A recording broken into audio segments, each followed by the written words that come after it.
everyone, welcome back to this channel पढ़ाकू लोग।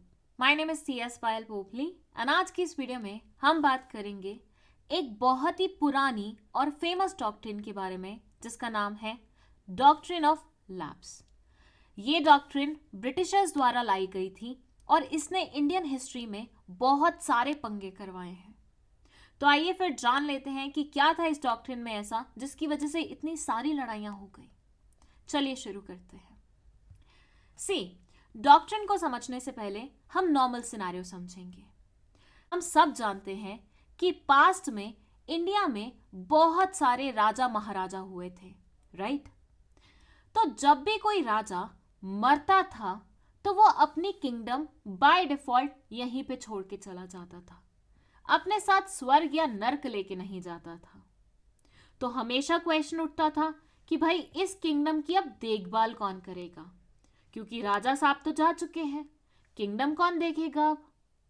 तो उसका रिप्लाई निकलता था कि जो भी इनका सबसे बड़ा सुपुत्र होगा, जो भी इनका सबसे बड़ा बेटा होगा, उसे ये किंगडम दे दी जाएगी और उसे बना दिया जाएगा नेक्स्ट किंग।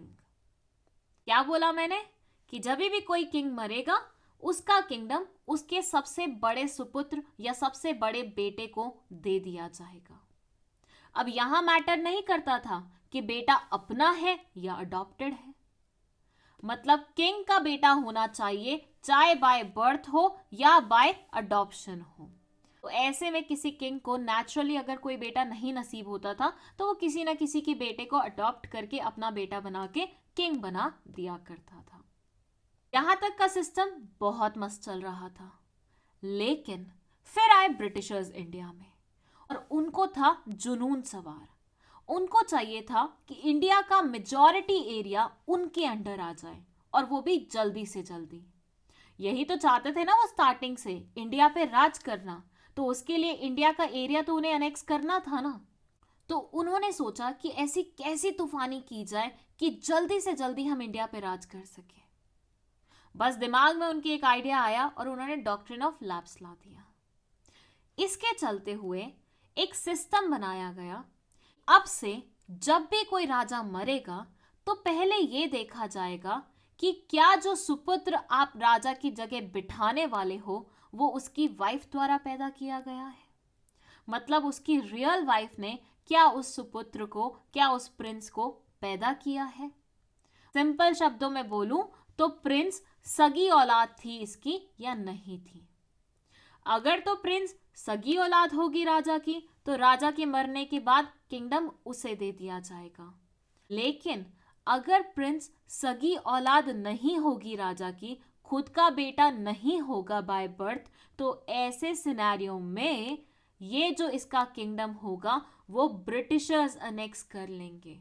वो किसी अडॉप्टेड चाइल्ड के पास नहीं जाएगा। सिंपल सी बात है। क्या बोला मैंने ये बोला कि डॉक्ट्रिन ऑफ लैप्स के चलते हुए अब से अगर कोई राजा मरेगा और उसका खुद का बेटा नहीं है तो किसी भी अडॉप्टेड चाइल्ड के पास किंगडम ना जाके ये किंगडम ब्रिटिशर्स के पास चली जाएगी। इस किंगडम को ब्रिटिशर्स अपने अंडर ले लेंगे, अनेक्स कर लेंगे। भैया ब्रिटिशर्स को ऐसा लगता था कि भैया जितने भी किंग्स हैं या जितने भी पुराने लोग हैं जो राज करते थे इंडिया में, वो सारे पागल हैं, उनके पास दिमाग नहीं है। अगर इंडिया को मॉडर्नाइज बनाना है, अगर इस एरिया का भला करना है, यहाँ स्टेबिलिटी लानी है, तो ब्रिटिशर्स को अपने हाथ में बागडोर संभालनी पड़ेगी। तो बागडोर संभालने के लिए उन्होंने सारे षड्यंत्र रच डाले और ये करा कोशिश कि मैक्सिमम एरिया उनके अंडर आ जाए। और उन कोशिशों में से एक कोशिश उनकी डॉक्ट्रिन ऑफ लैप्स थी।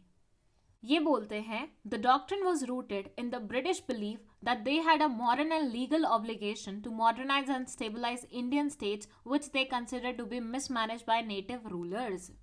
वो कहावत सुनी है आपने, बेगानी शादी में अब्दुल्ला दीवाना? बस कुछ ऐसा ही हाल था यहाँ पे ब्रिटिशर्स का। बाहर से आए इंडिया में एज आउटसाइडर्स और इंडिया में आके उनको ये लगने लग गया कि हमारी तो मॉरल ऑब्लिगेशन बनती है इंडिया को सुधारने की। मतलब बिल्कुल ऐसे मानो कि तुम्हारे घर में कोई मेहमान आ रहा है और आते ही उसको ऐसा लग रहा है इस घर की हालत तो मुझे सुधारनी पड़ेगी, ये जाने बिना कि भैया तुम मेहमान हो, तुम बाहर से आए हो, तुम्हारा कोई लेना देना नहीं है यहाँ पे। बट ये ब्रिटिशर्स को ऐसा लगा नहीं नहीं, हम मेहमान बन के आए हैं लेकिन हम यहाँ पे राज कर लेंगे, इस घर को अपना बना लेंगे।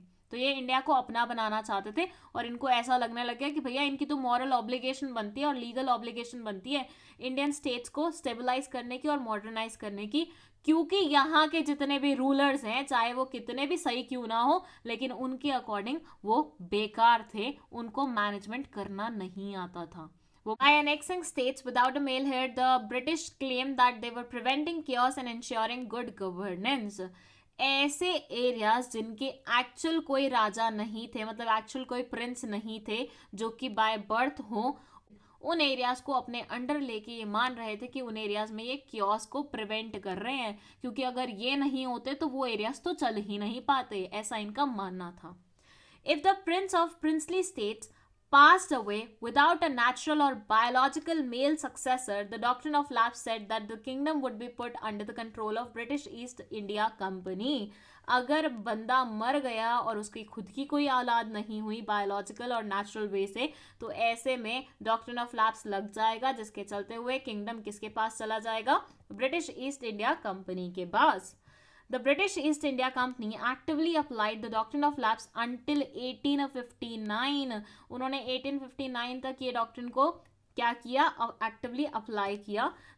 The policy was viewed as illegal since it was believed to have been used to fraudulently acquire princely states. ये डॉक्ट्रिन इलीगल मानी गई क्योंकि ऐसा माना गया कि फ्रॉड से ये लोग ऐसे एरियाज को अपना रहे थे जो इनके बनते नहीं थे। This approach was also thought to be one of the driving forces behind the 1857 uprising. 1857 का रिवॉल्ट अगर आपने पढ़ा है तो ऐसा माना जाता है कि उस रिवॉल्ट के पीछे भी एक बहुत मेजर रीजन यही डॉक्ट्रिन थी, इसकी वजह से ही वो पंगे हुए थे। और अगर आपको नहीं पता तो झांसी की रानी की स्टोरी अगर आपने सुनी है तो उनकी भी लड़ाई काइंड ऑफ इसी डॉक्ट्रिन के पीछे ही हुई थी। नहीं पढ़ी है तो जाके पढ़ लीजिए, इंडियंस को ऐसा पता होना ही चाहिए कि उनकी हिस्ट्री में क्या क्या हुआ है। ठीक है, इस डॉक्ट्रिन में बस इतना ही। आई होप ये आपको बहुत अच्छे तरीके से समझ में आई है। डॉक्ट्रिन्स की ऑलरेडी एक प्लेलिस्ट बनी हुई है जिसमें मैक्सिमम डॉक्ट्रिन्स कवर्ड हैं, उसका लिंक मैं यहाँ प्लेस कर दूंगी, जाके देख लीजिएगा।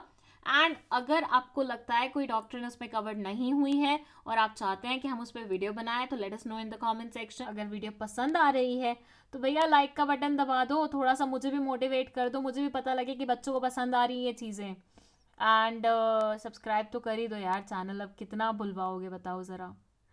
That's it, thank you so much for watching this video.